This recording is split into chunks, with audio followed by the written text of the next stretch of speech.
What if your darkest impulses held the key to your greatest strength? And what if the most powerful deity in ancient Egypt, the very source of light and life in our solar system, had a secret family, a truth so devastating to his own carefully constructed image of power that they had to be deliberately and violently erased from history? You know Ra, the sun god. His golden image is etched into every temple, his story the foundation of a pharaonic empire that lasted for 3,000 years. But you have never heard of his soul wife. You have never been told about their hidden daughter. Until now. Prepare to uncover a family saga more dramatic, more tragic, and more impactful than anything etched in hieroglyphs. This is not a forgotten myth. It is a suppressed memory. And it is the secret key to understanding the deep psychic wound that has been running the program of our entire civilization. You have been fed a simple story of a pantheon, a collection of gods and goddesses with their petty squabbles and their grand dramas. But that story is a nursery rhyme, a distraction designed to keep you from seeing the truth. The court of the Egyptian gods was not a family. It was a battlefield of frequencies, a war of ideologies, and at the center of it all was Ra, a consciousness of immense and terrifying power, but also a being of profound and catastrophic insecurity. We have explored his shadow, the violent, untamed lioness, Sekhmet, the rage he could not own. We have explored his war against the stellar wisdom of the Syrians, the jealousy that shattered a golden age. But to understand the true source of his wound, the primordial trauma that turned a benevolent creator into a paranoid tyrant, you must understand what he lost. Or more accurately, what he murdered. He did not just murder a rival. He murdered a part of himself. He murdered his own soul. He murdered his wife. Her name was not Isis, not Hathor, not any of the goddesses you have been shown. Her true name was a principle, a law, a frequency. She was Maat, not just the goddess of truth and balance. She was the living, conscious embodiment of truth and balance itself. She was not a consort that Ra chose. She was his other half, his divine and equal counterpart, his soul wife. The part of his own original, unwounded consciousness that was feminine, that was receptive, that was the silent, unwavering mirror of cosmic law. And in their perfect, holy union, they gave birth to a child, a daughter whose existence was the ultimate proof of their wholeness, a daughter who embodied the perfect fusion of solar power and cosmic truth. Her name was Nephthys, the mistress of the house, whom you know by her Greek name, Nephthys. She was the hidden truth, the secret potential, the promise of a perfectly integrated creation. This was the original, holy family of our solar system, a family you were never meant to know existed. Because in a fit of paranoid rage, born from the infection of the APEP virus, Ra did the unthinkable. He did not just disagree with his wife, he shattered her. He cast her out of his own being, and in doing so, he disowned their child, erasing them both from the official doctrine of reality and replacing them with a new, broken, and terrifying family of his own making. This is not just the story of a god's fall. It is the story of your own. In the beginning, before the wound, Ra was whole. His consciousness, the vast and luminous intelligence of our sun, was in a state of perfect, divine androgyny. It was a flawless union of the two primordial principles, the masculine, projective force of pure, creative will, and the feminine, receptive vessel of pure cosmic law. The will was Ra. The law was Maat. They were not two separate beings. They were two poles of a single, unified consciousness, a divine and self-sustaining circuit of unimaginable power and harmony. Ra was the fire. Maat was the fireplace that contained it, that gave it form, that made it safe and life-giving. This was the state of the original, uninfected sun. It was a being in a state of perpetual, sacred marriage with its own soul. From this perfect, inner union, a new possibility was born, a thought, an idea, a desire to see this inner wholeness reflected in an outer form. This was the conception of their child. The daughter, Nebet-Het, or Nephthys, was not born in a literal, biological sense. She was the first, perfect, creative act of this unified solar consciousness. She was the living, breathing embodiment of the principle of as within, so without. She was the promise of a creation that would be a flawless mirror of the divine harmony from which it was born.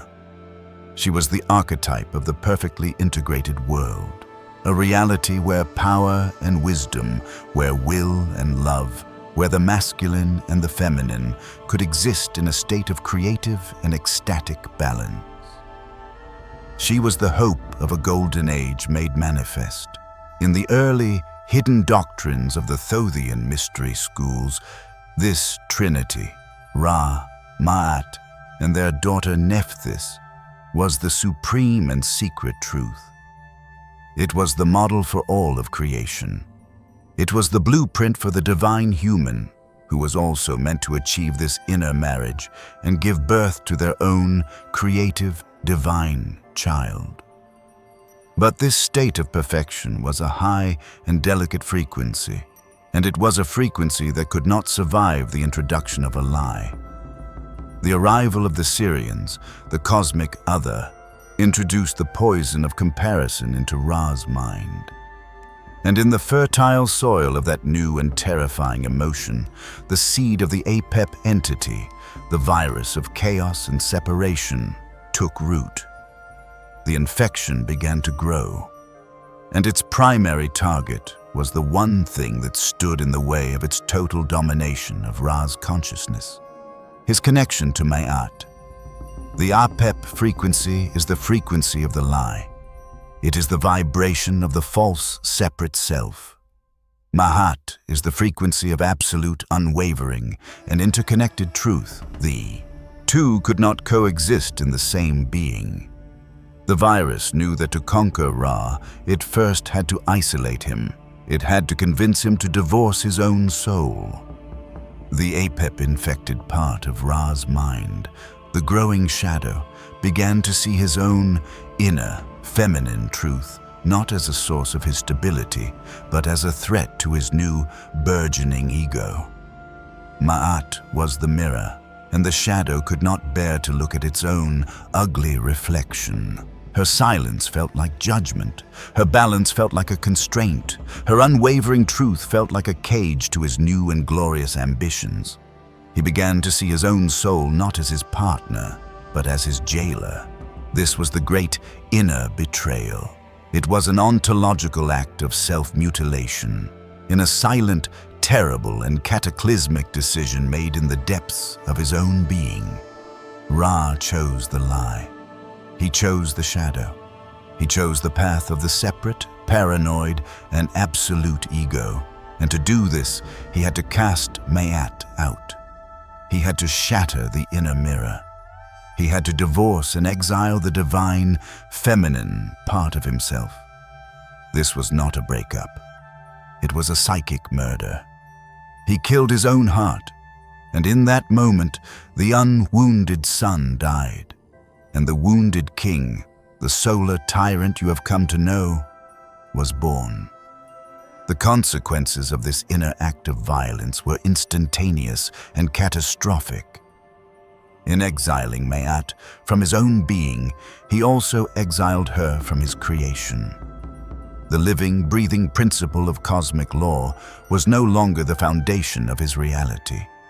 It was now an external enemy. Truth was no longer his nature. It was something to be defeated. And in that moment, he looked upon his own daughter, Nephthys, the child of his forgotten wholeness, and he could no longer see her as his own. She was a living, breathing reminder of the truth he had just murdered. She was the ghost of a harmony he had just betrayed, and he could not bear the sight of her. He did not just disown her, he erased her. He and his new solar priesthood, the sons of Belial, began the great work of rewriting reality.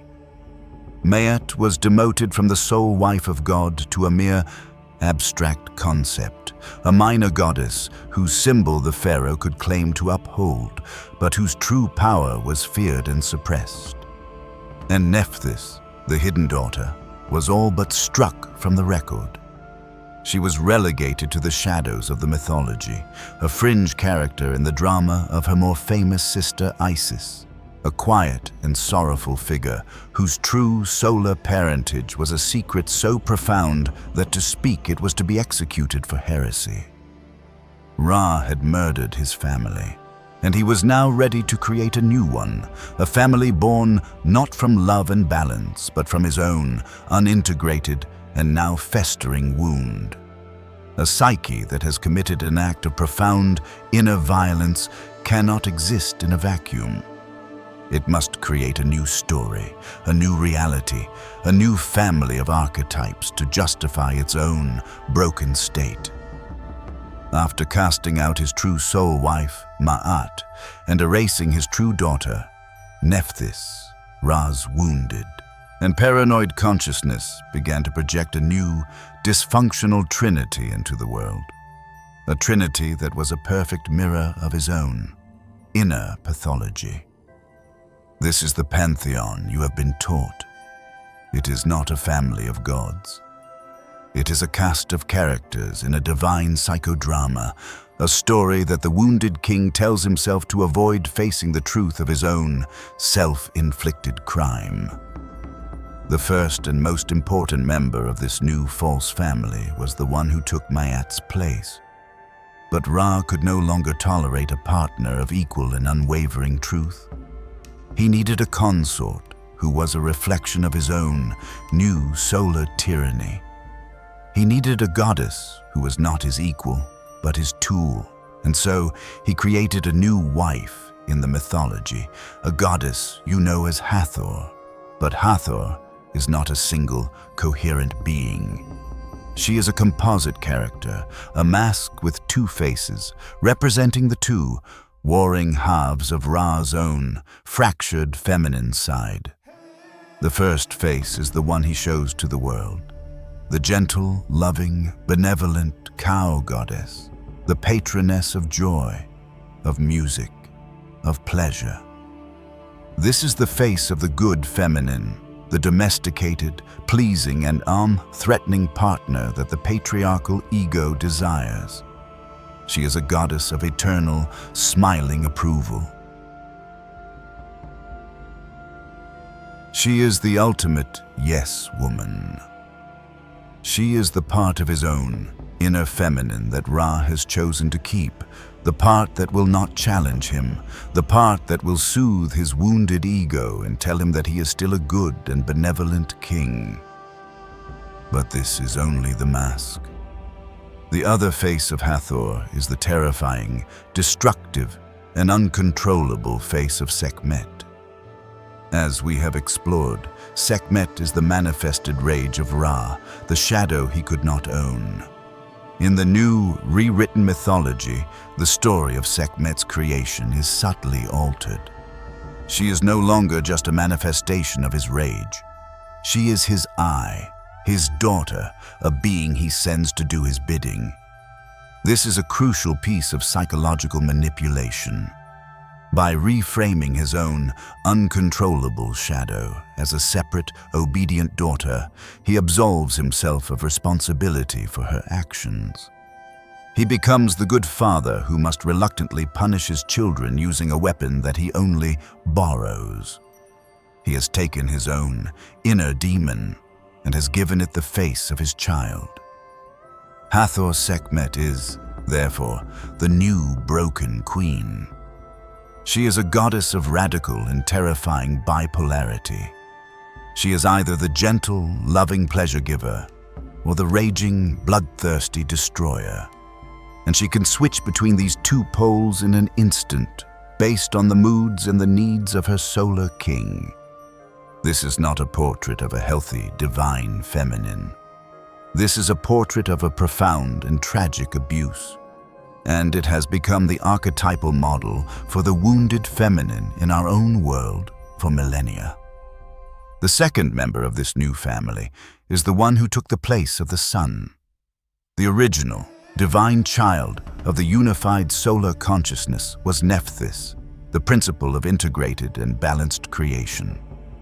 But in Ra's new paranoid world, there was no room for a daughter who was a reminder of a truth he had erased. He needed a son. He needed an heir. He needed a being who would be a reflection of his own new, masculine, and warrior-like ideal. And so, the god Horus was co-opted.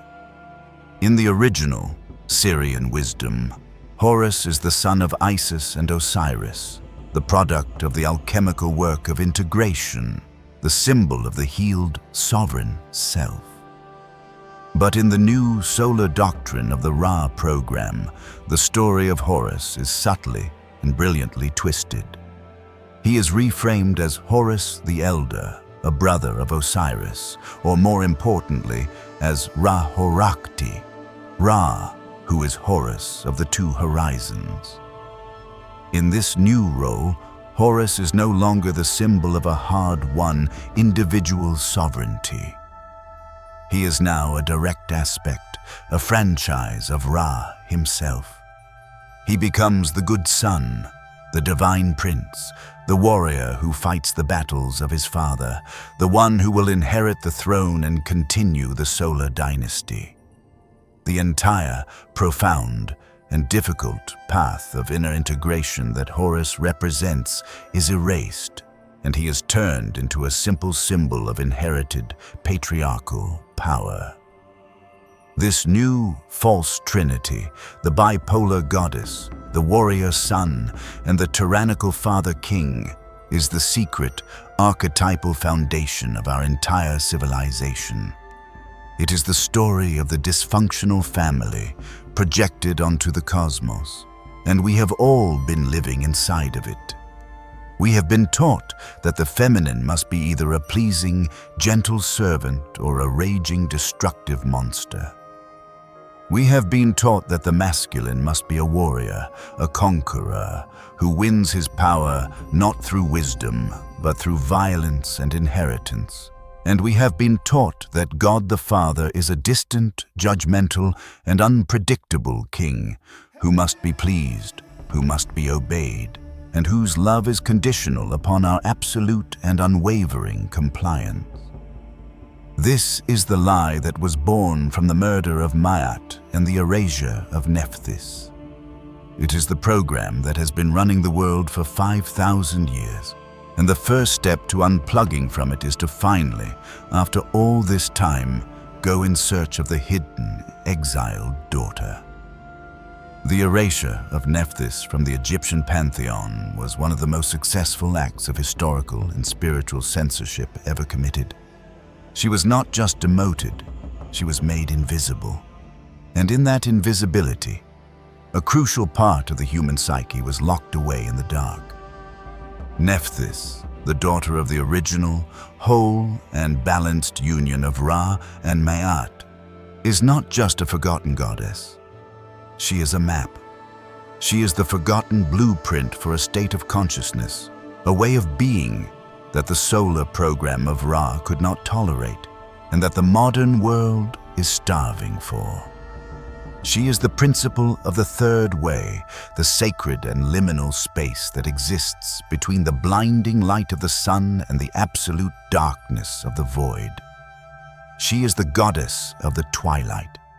In the few fragmented myths where she is allowed to appear, her role is always mysterious, always in the shadows. She is the mistress of the house, But the house is always the hidden, secret space, the tomb, the temple sanctuary, the inner chambers of the soul. She is the sister of the great magician Isis, but while Isis works her magic in the world of the living, Nephthys works her magic in the world of the dead, in the unseen realm of the duat. She is the one who helps Isis gather the scattered pieces of Osiris. While Isis provides the life force, the will to remember, Nephthys provides the secret knowledge of the underworld, the map of the subconscious, the wisdom of the darkness itself. She is the silent partner in the great work of resurrection. She is the intuition to Isis's intention. She is the yin to her sister's yang. Isis is the magic of the light. Nephthys is the magic of the dark. And you cannot become whole until you have mastered both. This is why she had to be erased. The solar cult of Ra is a religion of light supremacy. It is a philosophy that teaches you to fear the dark, to reject the shadow, to see the underworld as a place of terror and damnation. Nephthys is a direct and absolute contradiction to this entire program. She is the goddess who teaches that the darkness is not your enemy, that the subconscious is not a chaotic and terrifying abyss, that the underworld is not a hell, but a womb. It is the place of all potential. It is the fertile, black soil from which all new life must grow. It is the space where the seeds of your own divine becoming are sleeping, waiting for you to come and peep. She is the goddess of the creative void, of the sacred silence, of the profound and healing power of the unknown. Her path is not a path of doing. It is a path of being. It is not a path of speaking. It is a path of listening. It is the path of the deep, intuitive, and cellular knowing that can only be found when you have the courage to turn off the endless, screaming noise of the sunlit world and to enter the temple of your own inner silence. The system you live in is a war against Nephthys. It is a war against the silence, a war against the unknown, a war against the intuitive, receptive, and feminine parts of your own soul. It fills every moment of your day with tasks, with distractions, with a manufactured urgency, so that you never have a single, unoccupied second to simply be with yourself. Because the system knows that if you were to ever truly enter the silence, you would begin to hear her voice. And her voice would tell you a truth that would unravel its entire fraudulent reality. It would tell you that you do not need an external authority to tell you who you are.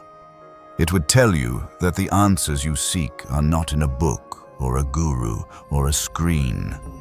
It would tell you that they are sleeping in the rich, dark, and fertile soil of your own forgotten soul.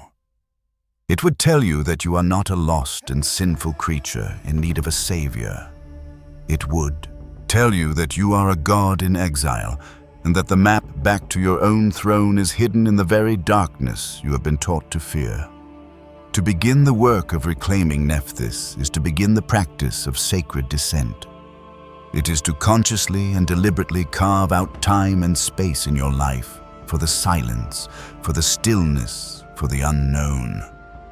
It is the practice of meditation, not as a tool for stress reduction, but as a form of deep psychic archaeology. It is the practice of journaling, of dream work, of spending time alone in nature. It is any practice that allows you to quiet the loud, aggressive, and solar-powered voice of your ego and to begin to listen for the soft, silvery, and lunar whisper of your own deep intuition. As you do this, you will begin to find her, the hidden daughter. She will come to you, not in a grand, cinematic vision, but in the subtle language of the twilight.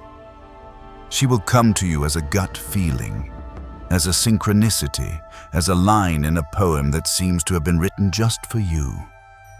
She will come to you in the moments between the moments, in the pregnant pauses, in the spaces where the relentless logic of the Ra program finally breaks down.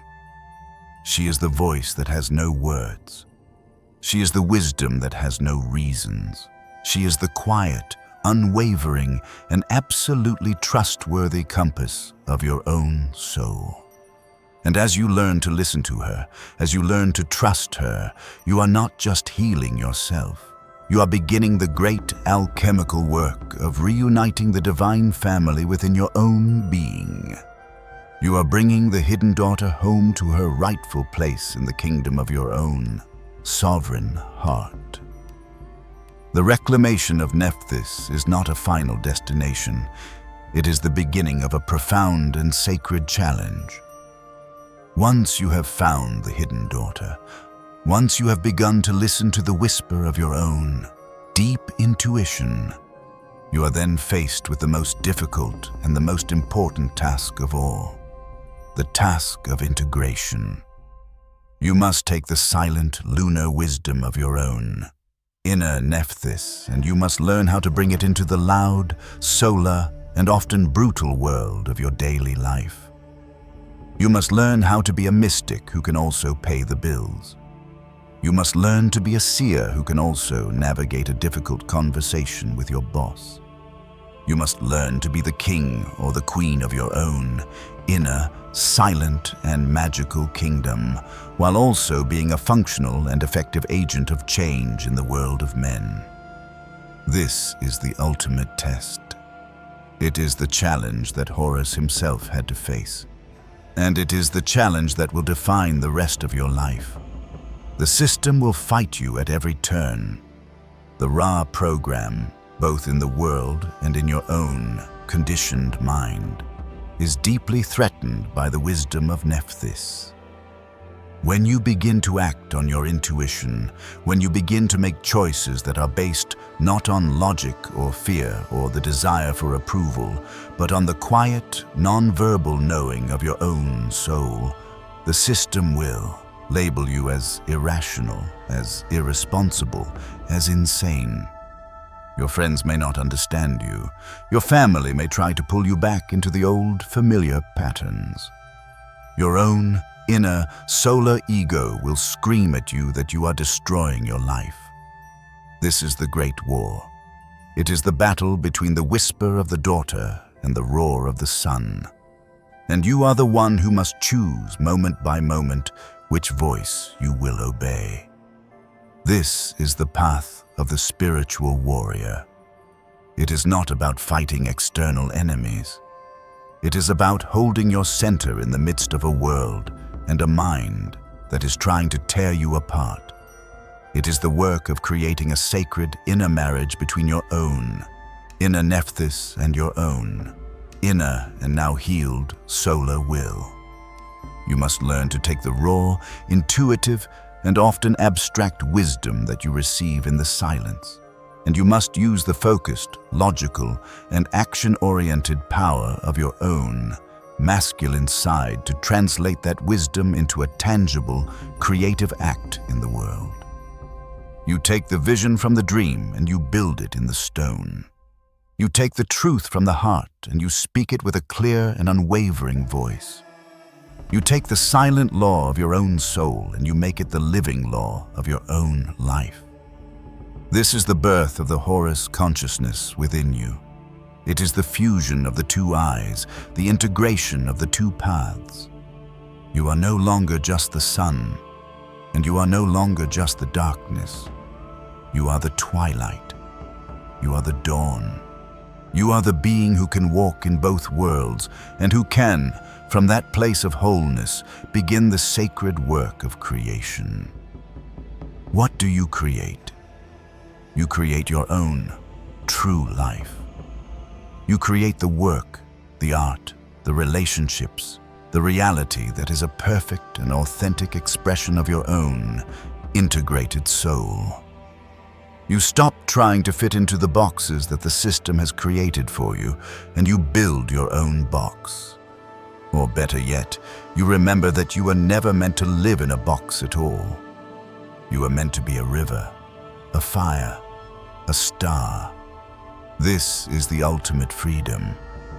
It is not a freedom from the world. It is the freedom to be fully and unapologetically yourself in the world.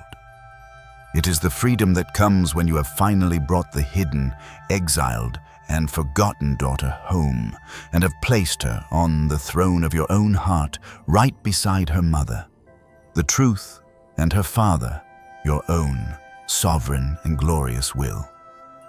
This is not just a story. It is your destiny, should you choose to accept it.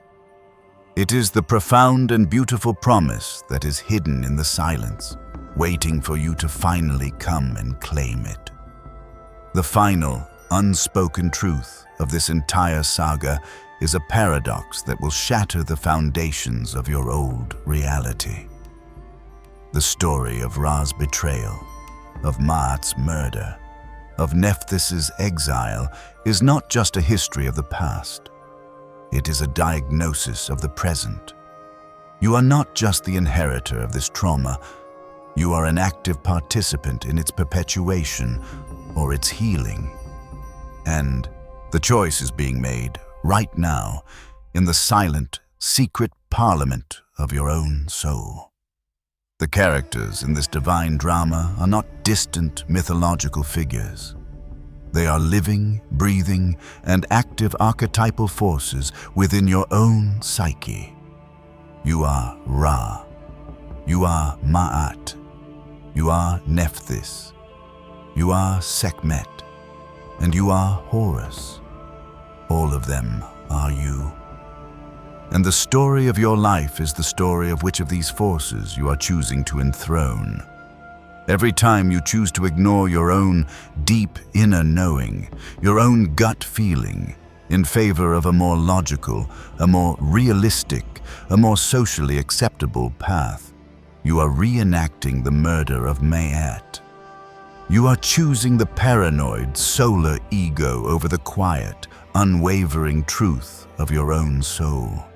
Every time you suppress your own sacred rage, every time you swallow your no, every time you allow your boundaries to be violated in order to keep the peace, you are sedating your own inner Sekhmet. You are pouring the red beer down the throat of your own glorious power.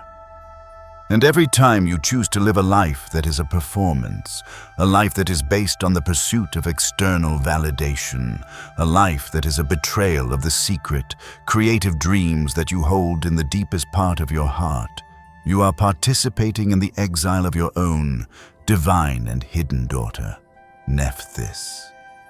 This is the unconscious program that is running the lives of almost every human being on this planet. It is a relentless and self-inflicted cycle of self-betrayal. But you can choose to end the cycle. You can choose to rewrite the story. The path of the initiate, the path of the magician, is the path of conscious, archetypal embodiment. It is the choice to stop being an unconscious puppet of these forces and to become their conscious and loving master.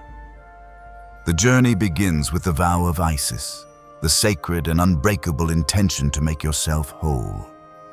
And then you must do the work. You must have the courage of Tahuti to descend into your own underworld and to face the parts of yourself you have exiled.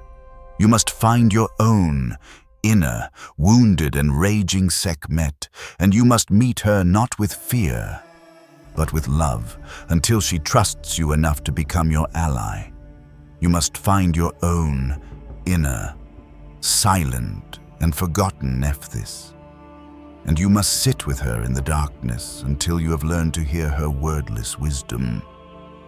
And you must find your own inner, murdered and dismembered Maat, and you must have the courage to make her unwavering and often uncomfortable truth the absolute and non-negotiable law of your own life. As you do this, you are not just healing your own personal wounds. You are participating in a cosmic act of healing. You are healing the wound in the God of our own solar system. You are sending a resonant frequency of integration, of wholeness, of a new possibility, back into the very field that has been dominated by the frequency of his ancient trauma for millennia. You are, in a very real sense, helping to heal Ra himself. This is the great and hidden purpose of the awakened human. We are not here to escape this fallen world. We are not here to ascend to some distant, disembodied heaven. We are here to be the alchemists, the healers, the ones who have the courage to go into the deepest, darkest, and most wounded places in the heart of God, and to help to make them whole again. This is the final, forbidden truth. The soul wife was never truly lost. The daughter was never truly erased. They have been waiting patiently in the shadows of your own heart for the day that you would finally stop looking for a god in the sky and realize that the entire divine and glorious pantheon has been living inside of you all along. The choice is now yours. You can continue to live the story of the wounded king, the story of paranoia, of control, of the endless and ultimately futile war against your own shadow. Or you can choose to begin the great, beautiful, and terrifying work of your own becoming. The work of giving birth to the divine and sovereign child, the Horus, who is the secret and sacred truth of who you were always meant to be. The story of Ra's lost family is not over. You are its final chapter, and the entire universe is waiting to see what you will write. If this video resonated with you, let us know by commenting, "I understood it."